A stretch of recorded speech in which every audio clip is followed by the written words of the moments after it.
네, 방금 소개받은 김정이고요. 후보도 내 초급의 1년과 일생 동안 생산 성적을 말씀을 드리겠습니다. 먼저 이제 그 눈에 보이는 숫자의 함정에 대해서 한번 공유를 드리고 싶습니다. 우리가 이제 뭐 피그플레이나 한돈팜스나 여러 가지 이제 전산 프로그램이 있고 그 숫자들이 의미하는 바를 있는데 과연 그 평균값이 과연 이게 신뢰할 수 있는가에 대한 좀 의문을 말씀드리고 싶고요. 그다음에 그 생산 성적이 우리가 높게 유지해야 된다, 생산성을 높여야 된다 많이 말은 하지만 사실은 생산성이 높아진다고 비례적으로 경제적으로 농장의 이익이 비례적으로 증가하는 건 아니거든요. 근데 결과적으로 농장에서 돼지를 키우는 가장 큰 궁극적인 이유는 경제적 이익을 얻고자 하는 건데 경제적 이익이랑 생산성이랑 반대되는 측면에 있다고 하면 사실은 생산성보다는 경제성에 더 초점을 맞춰야 되지 않을까라는 생각이 듭니다. 그래서 숫자의 함정을 좀 제가 예를 들어보겠습니다. 과거 이제 수렵 채집인의 평균 수명은 21에서 37세였다고 하고요. 보통 수명은 72세였다고 합니다. 여기서 이제 지금 우리나라 기준으로 한 평균 수명이 대략 70대 후반, 뭐 남녀가 조금은 차이가 있겠지만 대략 거의 80 가까이 이제 평균 수명이 나오고 있는데요. 과거에는 이제 21에서 37세로 굉장히 낮았습니다. 그 이유는 워낙 이제 의료나 이런 체계가 안 돼 있으니까 영유아 사망이 일단 많았고요.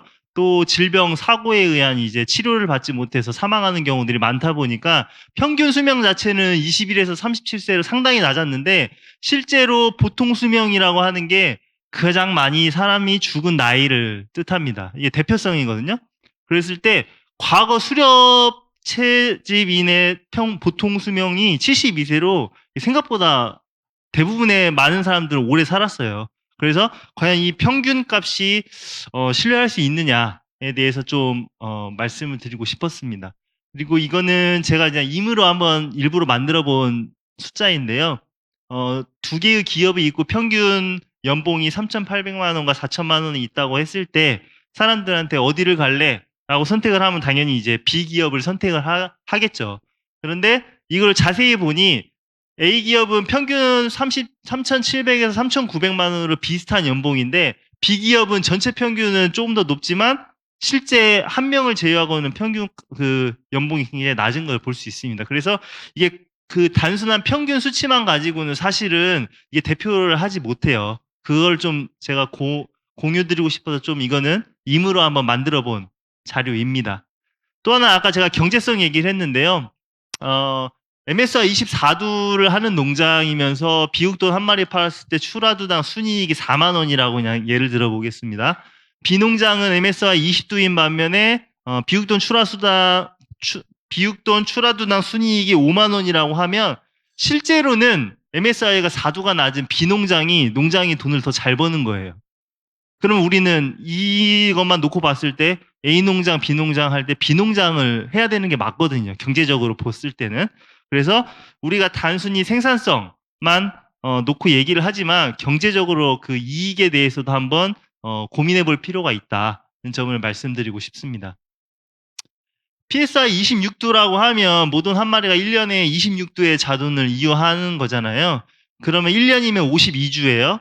이거를 제가 주로 이제 26두를 52로 나누어 보면 1주에 0.5두, 그러니까 2주에 한 마리를 모돈이 이유한다라고 산술적으로 볼 수가 있습니다. 그러면 우리가 후보돈의 초교배 일령을 예를 들어서 240일에 하지 않고 발정주기 3주를 한번 건너뛰고 261일에 하게 되면 3주라는 시간을 더 소요해야 되는 거예요. 그러면 아까 말씀드린 대로 PSI 20 이게 잘 안 나오네요. PSI가 26두인 농장은 2주에 한 마리를 이유하는 거니까 이 발정 한번 건너뛴 3주는 초산돈이 부만했을 때 1.5두를 더 이유해야지 이거를 상쇄할 수 있다는 걸 볼 수가 있습니다. 사실은 여러 전산 프로그램에서 이 후보돈의 초교배 연령을 늦췄을 때 그 어떤 기회비용이 잘 안 나와요. 전산 성적에. 왜냐하면 회전율에 반영이 안 되거든요. 근데 실제로는 이 3주라는 시간이 생각보다 크다.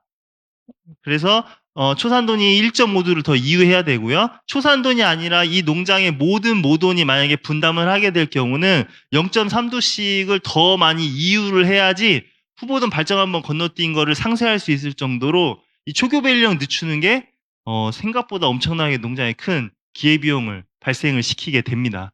또한 초급 연령을 늦출수록 당연히 이제 체중도 늘어나고 그로 인해서 이제 이 후보돈이 도태될 때까지의 일생 동안 그 평균 사료 섭취량도 올라가게 돼서 사실 사료비의 어떤 추가 지출도 발생을 하게 됩니다. 그래서 말씀드리고 싶은 거는 초급의 연령을 증가시켰을 때 뭐 평균 총산, 실산, 이유두수의 어떤 그 성적도 중요하지만 이거를 과연 경제적으로 봤을 때 더 이익이냐 또 한번 고민해 볼 필요가 있습니다.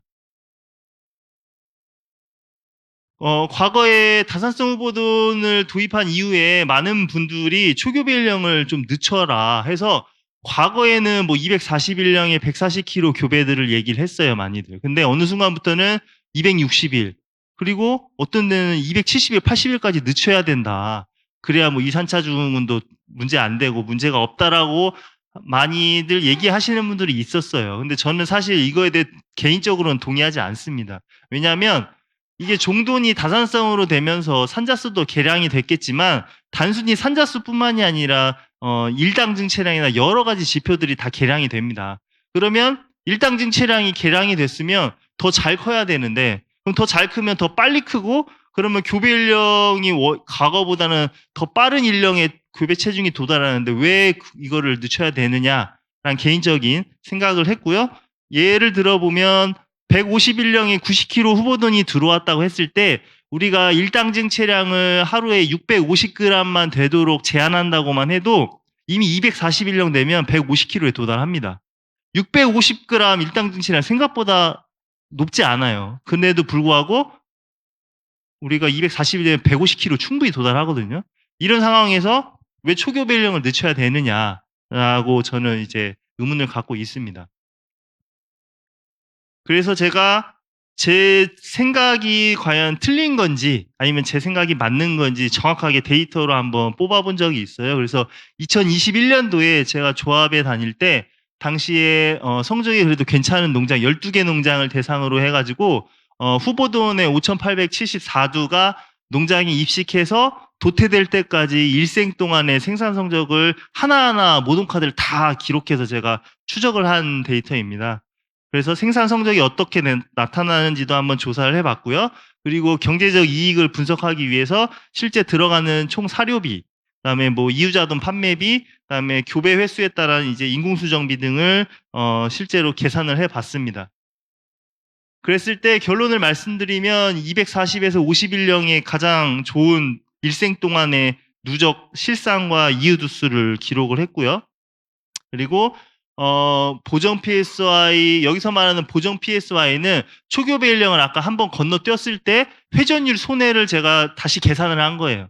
그리고 실제로 얘가 이유자돈 판매비, 그리고 들어간 사료비, 뭐 정액비 이런 것들을 다 고려했을 때 모든 두당 일생 동안 순이익을 봤을 때도 역시 240에서 51령의 교배한 그룹이 가장 좋은 결과를 보여주고 있습니다. 다음은 이제 해외 종돈 회사들의 후보돈 초급의 목표인데요. 토픽 같은 경우는 뭐 210에서 241령, 150에서 170kg를 말하고요. 덴브레드는 230에서 251, 140에서 160kg. 그다음에 이제 PIC는 200에서 225일에 135에서 160kg를 얘기해서 종돈 회사마다 조금의 차이는 있는데 대체적으로 뭐 초급의 일령이나 초급의 체중은 크게 차이는 없습니다. 다음은 이제 제가 조합을 그만두고 1년 동안 이제 농장에 있었는데 그때 당시에 이제 PIC 후보돈을 받아서 실제 후보돈의 625도 교배해서 분만한 성적을 한번 분석한 자료인데요. 당시에도 뒤에서 설명드리겠지만 이 격리 후보사에서 후보돈을 체중을 다 쟀어요. 그래서 130kg 이상인 대뇌만 선발해서 후보돈 교배사로 올리고 여기서 이제 스톨 적응 기간 거치면서 그 발정 동기화제를 먹여서 교배를 한 그런 사례입니다. 보시면 대략 평균 수태율이 한 95% 정도 나왔었고요. 625도 분만했을 때 초산돈, 후보돈이 이제 분만했을 때 성적입니다. 초산돈의 총산이 14.7두에 실산이 13.6두 정도 나왔습니다. 이게 이 초급의 일령별로 성적을 봐도 사실은 기존에 말하는 그 초급의 일령보다 좀 빨리 들어갔어요. 당연히 전제 조건은 체중과 발정 횟수가 됐기 때문에 교배를 들어갔고요. 뭐 빠른 거는 뭐 193일 4일에도 일부는 들어갔습니다. 대체적으로는 210일부터 260일까지 많이 교배를 들어갔는데 그랬을 때 총산이 다 좋게 나오는 것을 볼 수가 있었습니다.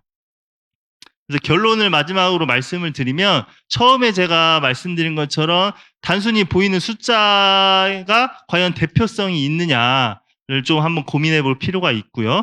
그리고 그 숫자에 대한 정확한 데이터 분석과 경제성 평가를 했을 때 비로소 그 숫자가 얼마나 의미 있는지를 파악할 수가 있습니다.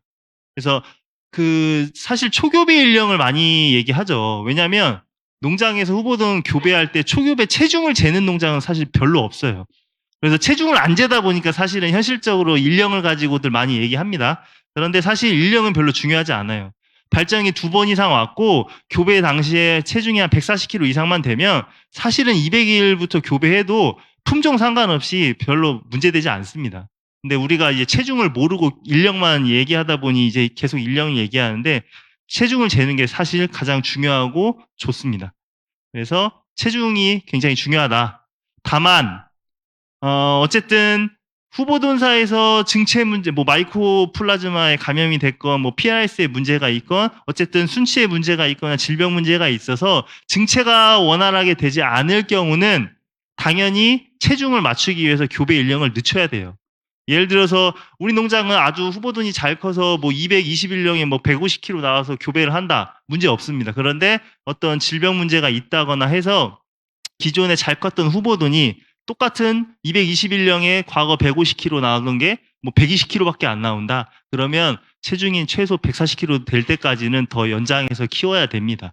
그래서 결론을 마지막으로 그냥 한마디만 말씀드리면 후보돈의 교배는 체중이 중요하다는 점을 좀 중요하게 생각하셨으면 좋겠습니다. 제 발표는 이상으로 마치겠습니다.